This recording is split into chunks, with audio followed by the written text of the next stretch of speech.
April 20th, 1945, Berlin, Germany. In the ruins of a once proud capital, 12-year-old boys in oversized uniforms load Panzerfausts. Their fathers are already dead, their teachers now sergeants, and their enemy, the Red Army, is less than a mile away. For 6 years, the Reich had conquered half of Europe, but now it had run out of something no nation can replace. Not tanks, not fuel, but men. Before we begin the story, take a second to like this video and subscribe, but only if you truly enjoy discovering the forgotten side of history. And tell us in the comments where you're watching from. It's always fascinating to see how far these stories travel.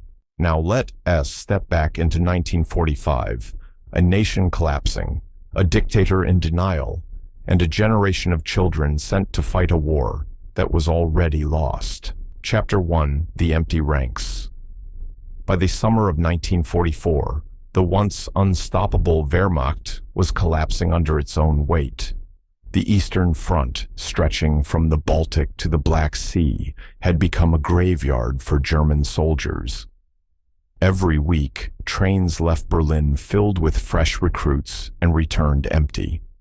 At the beginning of the war, Germany fielded more than 10 million men, underarmed soldiers who had trained for years, disciplined, efficient, and confident in their victory. But by 1944, the men who had crossed the borders of Poland and France in triumph were gone.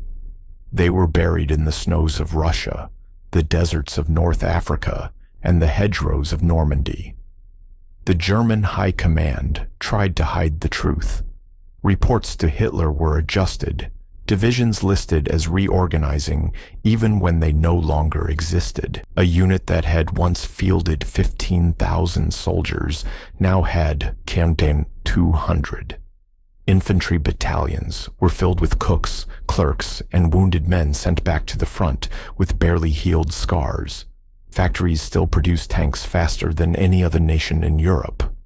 But what use were tanks without men to drive them?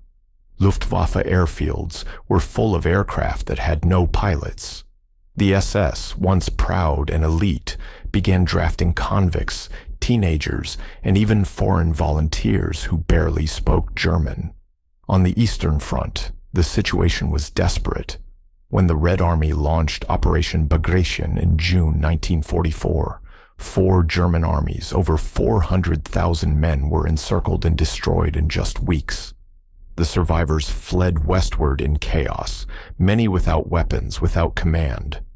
A corporal from the 12th Infantry wrote home, "There are no replacements. We fight with ghosts now. The dead outnumber us." As Germany lost men, it lost something far greater: experience. The officers who had learned tactics in Poland and France were gone. The new recruits, some only weeks out of school, had never even fired a rifle before their first battle. Training camps became processing centers. Where once soldiers drilled for 6 months, by 1945, they were given 6 days. The Nazi regime tried to mask this decay with propaganda. Posters showed strong young men with rifles, smiling under slogans like "Victory or Death for the Fatherland." But behind the images were frightened boys and exhausted veterans. Even the Wehrmacht's medical records showed the truth. By late 1944, the average soldier's age was either 17 or 48. Germany was literally fighting with its children and its grandfathers. To fill the ranks, the regime combed through every corner of society. University students were dragged from their classrooms. Railway workers and farmers were ordered into uniform. In Berlin, school teachers handed rifles to students and told them, "You are soldiers now." By early 1945, the front lines no longer resembled an army. They were a mixture of policemen, postal workers, factory laborers, and wounded veterans patched together under the banner of the Volkssturm, the People's Army. Many had no helmets, no uniforms, and no idea how to fight. In one village near the Oder River, a 62-year-old farmer stood guard beside his 14-year-old son. Their unit had 2 rifles between 8 men. They were told to defend the bridge to the last bullet. When the Soviets arrived, they had no bullets left. Hitler refused to believe the war was lost. In the bunker, surrounded by lies and delusion, he ordered phantom divisions into battle divisions that no longer existed except on paper. Generals were executed for defeatism if they spoke the truth. By April 1945, the Reich was hollow. The uniforms still marched, but the men inside them were gone. Germany had run out of soldiers, and soon it would run out of time. Chapter 2. The Children's Army. By the winter of 1944, the desperate call for soldiers reached the schoolyards. Teachers received new orders not to educate, but to enlist. The boys of the Hitler Jugend, once marching proudly in parades, were now issued rifles and grenades. Many were just 13. They had been raised on slogans, songs, and the dream of glory. Now, they were being sent to die for a dying empire. Berlin's streets became their training ground. In bombed-out playgrounds, instructors barked orders that sounded more like prayers than tactics. "Aim for the tank S-tracks," they shouted. "Don't waste bullets." But most of the boys had never fired a real weapon. They practiced with wooden sticks, shouting "bang" at imaginary enemies. When the front collapsed and the Red Army closed in, there was no time left for training. Entire units of Hitler Jugend were rushed to the front lines, some still in school uniforms, with Hitler pins shining on their lapels. The propaganda called them the last defenders of the Reich. To the generals, they were just bodies to fill the gaps. In the ruins of a small town near the Oder River, a group of boys barely out of childhood waited behind makeshift barricades. Their commander, a 19-year-old SS officer, told them that to surrender was treason. "The Führer believes in you," he said. "You are Germany's future." But the boys had already seen their future in the corpses of men twice their age, lying frozen in the mud. Among them was Hans, a 15-year-old from Hamburg. His father had been killed in Stalingrad. His older brother had vanished in Normandy. Now he stood clutching a Panzerfaust, almost as tall as he was, the trigger cold beneath his trembling fingers. The sky above him thundered with Soviet artillery. Each explosion sent dust raining down from the shattered roofs. When the first Soviet T-34s rolled into view, the boys didn't run.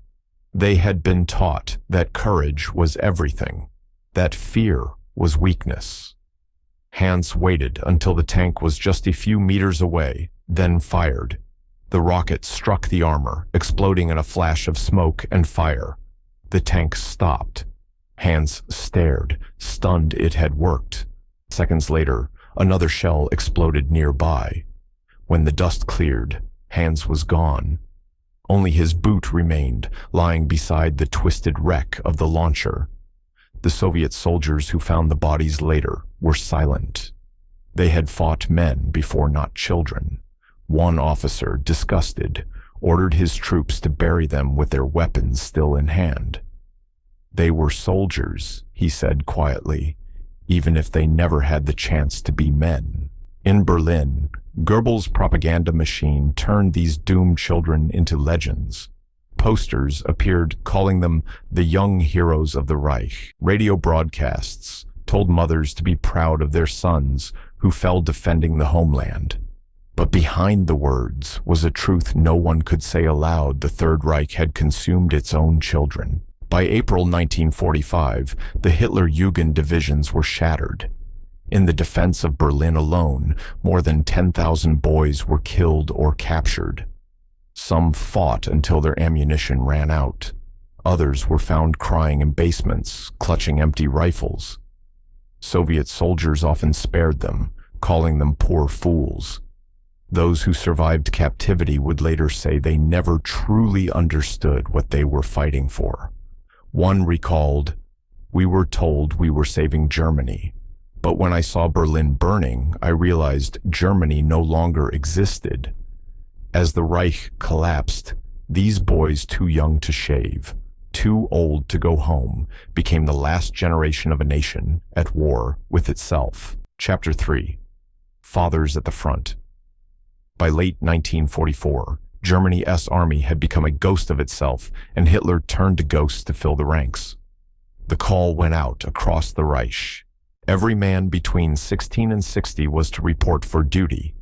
The new army would be called the Volkssturm, the People, SS Storm. In reality, it was the army of the desperate. The decree was read aloud in town squares and churches. Old men who had fought in the trenches of 1918 stood beside teenagers who had never held a weapon. Factory workers, teachers, postmen, and fathers were handed armbands instead of uniforms. Some were given rifles from museums.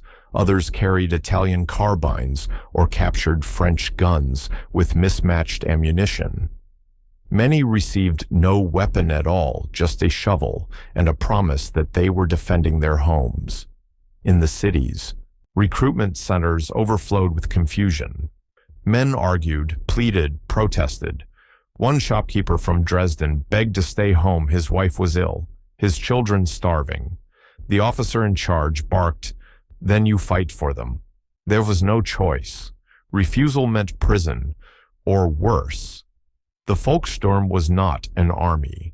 It was a final act of denial. Training was almost non-existent. Some units received a single afternoon of instruction. They were taught to recognize Soviet tanks by silhouette and to throw grenades into their treads. Then they were sent to the front. One such group was formed in a village near Breslau. Their commander was a 58-year-old veteran named Otto Müller, a farmer who had fought in World War I.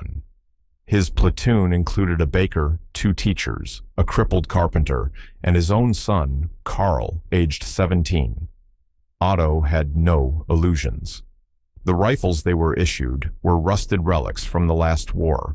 Only 5 of them had ammunition. But when the Soviet advance came, he lined his men behind a hedgerow anyway. They fought for 2 hours before being overrun. Karl was hit by shrapnel, Otto by a bullet through the chest. Soviet soldiers buried them together in the same shallow grave. When their bodies were found months later, Otto's arm was still around his son. Across Germany, thousands of similar stories played out. Whole towns emptied as fathers and sons marched off to defend streets, already lost. Goebbels' propaganda turned them into martyrs, the People's Army, standing against Bolshevism. But to most Germans, it was clear. This was not valor. It was national suicide. The Volkssturm wore no medals, no ranks, no pride. Their officers were often local party officials who had never seen battle. Their orders were absurd.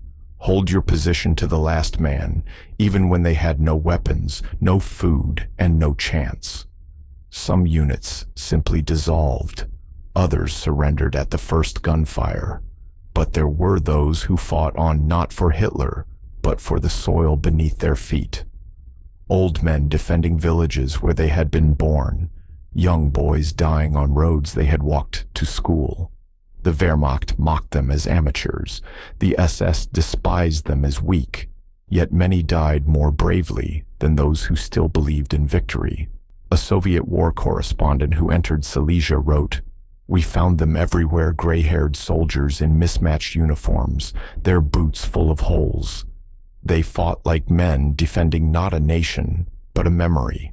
By March 1945, more than 2 million men had been conscripted into the Volkssturm. Most never received pay or rations. Their only supplies came from whatever could be scavenged from the ruins. Entire battalions vanished in days. For Hitler, they were proof that Germany still had the will to fight. For everyone else, they were a symbol of how far the Reich had fallen from blitzkrieg to broomsticks. When Berlin was finally surrounded, the Volkssturm was the last barrier between the Red Army and the bunker. They stood in the rubble, coughing from dust and smoke, clutching rifles that belonged to museums, waiting for tanks that no longer cared who they were. Germany had once fielded the most powerful army in Europe. Now it was defended by grandfathers. Chapter 4. The Collapse of Command. By the spring of 1945, Germany was no longer a nation, it was a battlefield without direction. The once mighty Oberkommando der Wehrmacht, the German High Command, had disintegrated into a chaos of orders, counter-orders, and sheer confusion. Every front commander was fighting his own private war, and no one trusted anyone above them. Hitler's inner circle was divided by fear and delusion. In the concrete tunnels beneath Berlin, the Führer issued commands to armies that no longer existed. Entire divisions he moved across maps were already wiped out or surrounded. When generals tried to explain, he accused them of treason. In one meeting, when Field Marshal Heinrici begged to withdraw to save what remained of the Ninth Army, Hitler slammed his fist on the table and shouted, "If you move back 1 meter, I'll have you shot." The result was paralysis. No one dared tell the truth. Reports from the front were falsified to avoid execution. Enemy losses, heavy became code for "we are finished." A destroyed battalion was renamed a special detachment. Even the word retreat was banned. Officers who had once commanded with precision now acted like cornered animals. In East Prussia, a general refused to surrender even after his men ran out of ammunition. When the Soviets broke through, he ordered bayonet charges against tanks. His unit, the 562nd Infantry, ceased to exist within hours. Meanwhile, the Luftwaffe, once the pride of the Reich, was grounded. There was no fuel left. Fighter pilots were ordered to destroy their own aircraft so they wouldn't fall into enemy hands. The Luftwaffe's chief, Hermann Göring, vanished to his estate in Bavaria, leaving behind millions of gallons of unusable fuel and tens of thousands of stranded airmen. The chain of command had collapsed from the top down. Officers ignored orders. Soldiers deserted by the thousands, fleeing west toward the Americans instead of east toward the Soviets. To stop them, SS patrols roamed the roads, hanging deserters from trees with signs that read, "Traitor." Even in Berlin, the madness grew. Teenagers from the Hitlerjugend were put in charge of anti-tank guns. Old men from the Volkssturm guarded intersections that no longer led anywhere. General Weidling, the city's final defender, walked through his command posts and saw the truth written in the faces of his men. They were done. In the bunker, Hitler refused to see it. He believed the armies of Field Marshal Wenck would come from the west and break the encirclement. But Wenck's army was just 20,000 exhausted men facing 500,000 Soviets. When Hitler ordered him to attack, Wenck replied simply, "We can reach Berlin." That single sentence marked the end of German command. From that moment on, the Reich had no leader, only survivors. When Berlin finally fell, the chaos was complete.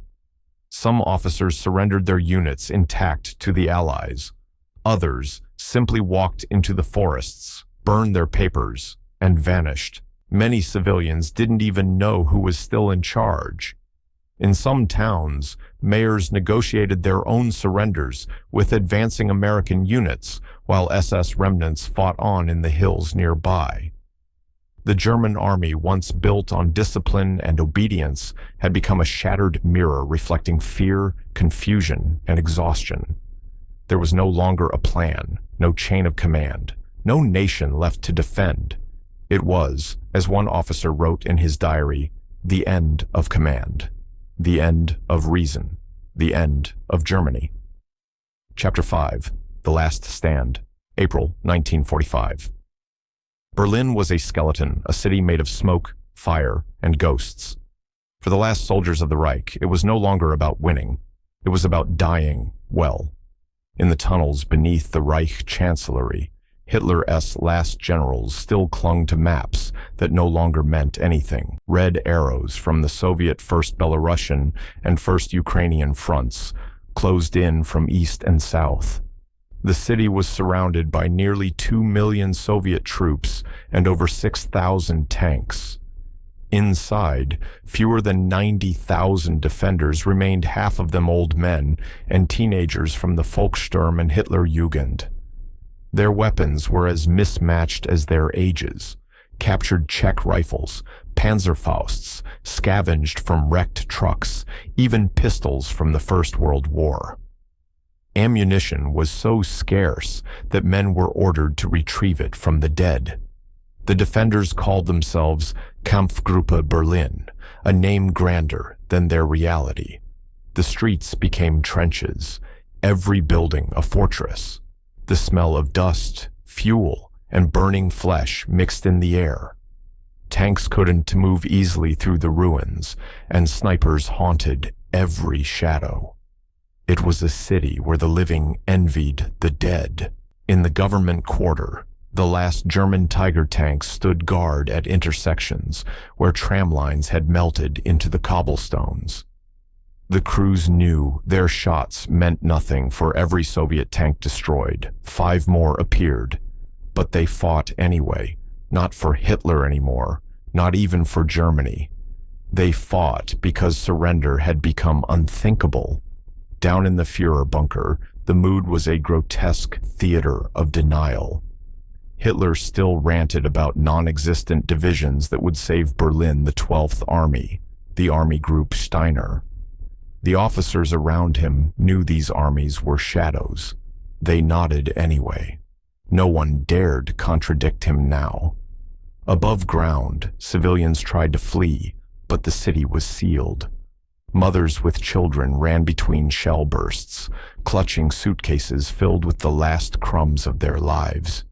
The air was thick with ash and rumors that the Americans were coming, that the Soviets would slaughter everyone, that the war would somehow still turn.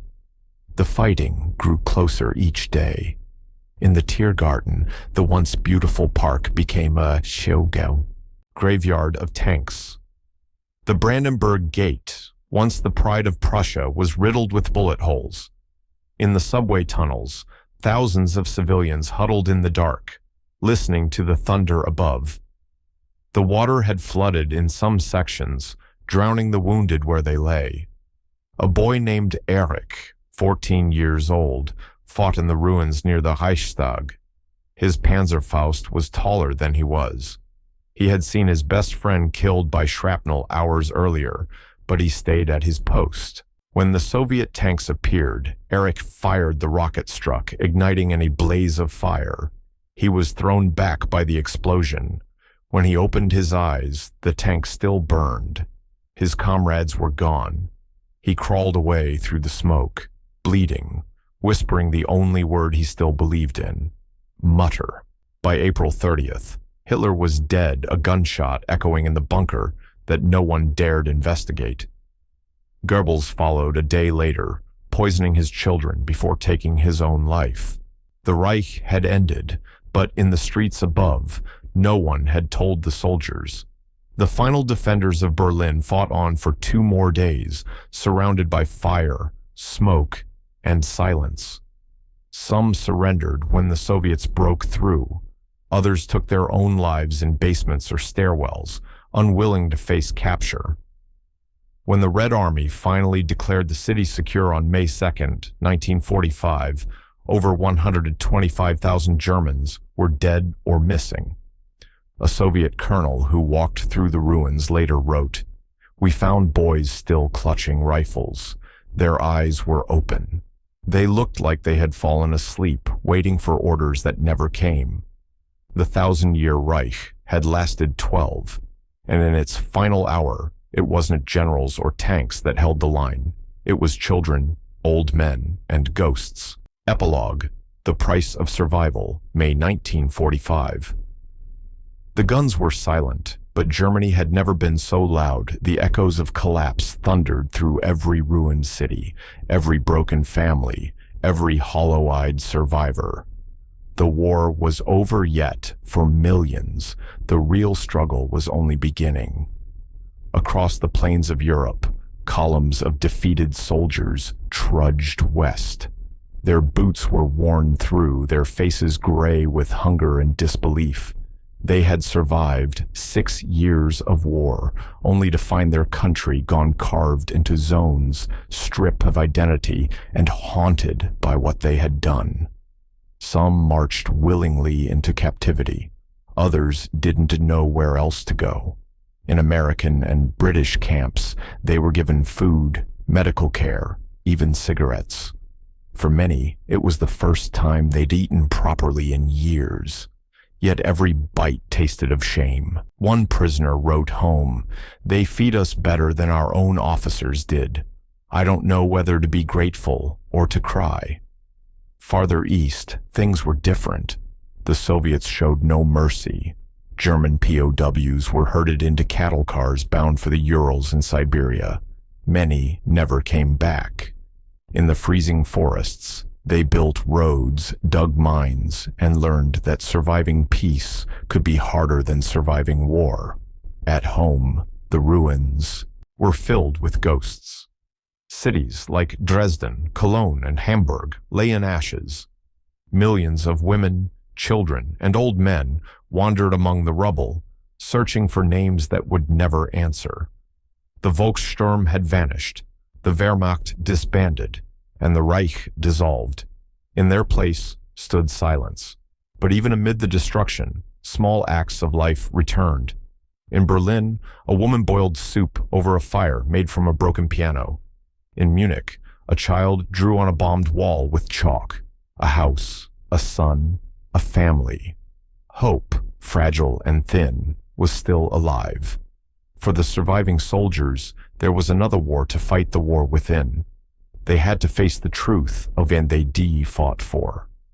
The propaganda had promised honor and unity. What they saw now was hunger, ashes, and the faces of children in ruins. Some refused to believe it had all been for nothing. Others couldn't bear the weight of belief anymore. A captain from the Eastern Front wrote in his journal before taking his own life, "I fought for a country that no longer exists. I fought for men who are all dead. I fought for an idea that betrayed us all. And yet, life moved forward, not because people forgot, but because they had no choice. The same hands that once held rifles now rebuilt homes. The same railways that carried tanks now carried food and coal. Germany's miracle was not in victory, but in endurance." By the time the first flowers grew through the rubble, a new generation was being born, one that would never know the front, but would inherit its silence. They would grow up asking their fathers, "What did you do in the war?" And in too many homes, the answer would be a long, heavy pause. The men who returned carried more than scars. They carried memories that had no words. The women who waited carried grief that had no end. And the nation they rebuilt carried guilt that could never fully fade. The Reich had fallen. The men were gone. But the war lived on, in the minds of those who survived it. Go, if you've made it this far into the story, thank you for remembering with me. These aren't tales of victory or defeat. They are reminders of what happens when a nation runs out of truth, mercy, and hope. Stay healthy, subscribe if you enjoyed the video, and we'll see you in the next one. And if you have an idea for another untold story, share it in the comments. Your voice helps keep their memory alive.